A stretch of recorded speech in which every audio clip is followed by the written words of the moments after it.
recently there's been a picture of Israeli soldiers with their feet on Saudi Arabia flag. They're stamping on it. Two things I'd like to say. Of course, we're not surprised that they've done much worse stuff, but it shows you they have hatred.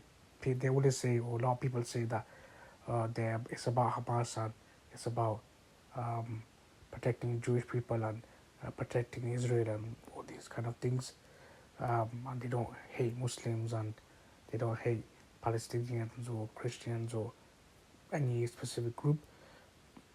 They've shown that that's not the case many times, but here you can see why you stamping on a Saudi Arabia flag if you're not against Muslims, and now it doesn't just show that you're against Muslims in this case, but also you're against Saudi Arabians or Saudi Arabia for some reason. But my main point, um, people disrespect flags all the time, and you can see people doing things to Israel flag and other flags.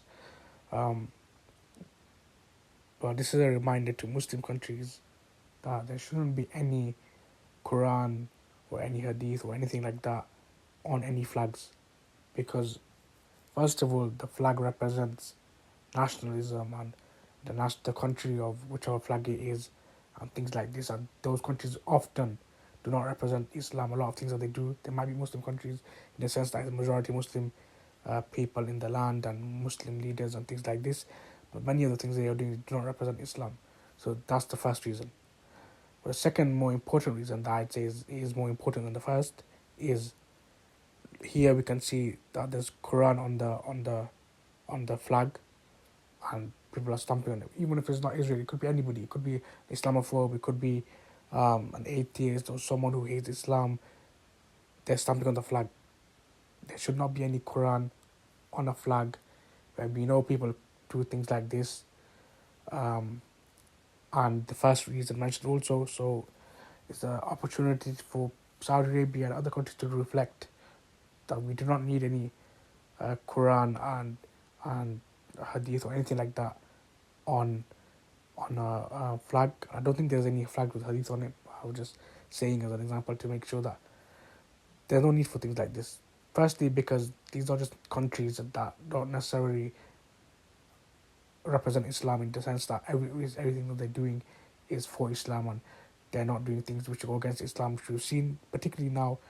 A lot of countries, they might be Muslim country with majority Muslim people and majority like in the sense that most of the country is Muslim, and then you've got Muslim leaders, but they've got alcohol, they've got clubbing, they've got gambling, they've got interest, they've got so many other things, and then you want to have a flag with the Quran ayah on or something like this.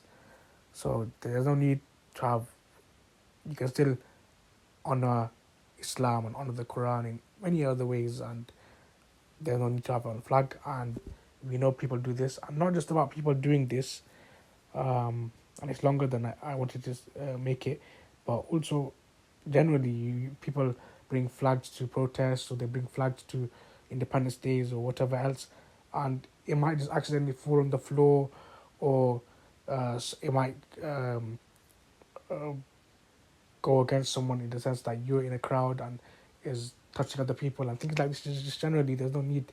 We have more respect and honor for the Quran. Like we we do not need to have it on a flag, and it doesn't take away from what those soldiers are doing, but it's an opportunity for us to reflect and think about what we should have on flags, and how we can be better countries um, in line with Islam.